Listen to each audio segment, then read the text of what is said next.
This is the tutorial for step 9 of FORCsensei processing.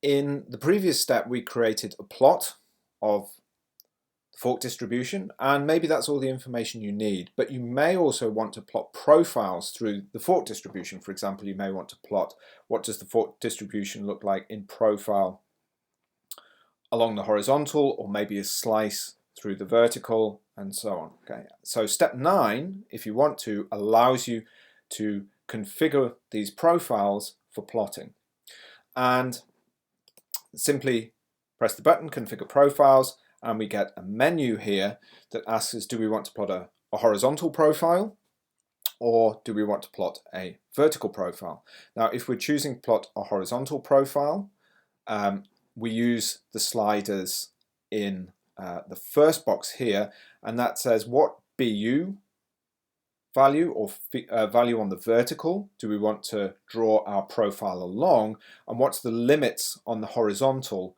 that we want to draw it along as well. So at the moment the default is set that it goes from the minimum to the maximum on the horizontal, and on the vertical it will be centered on 0. Alternatively, if we want to plot a vertical profile, what's the value on the horizontal that we want to draw that profile along, and what's the range of values along the vertical that we want to plot the profile along. Again, the default is that it goes from the minimum to the maximum. So just for simplicity, I'm going to plot a horizontal profile.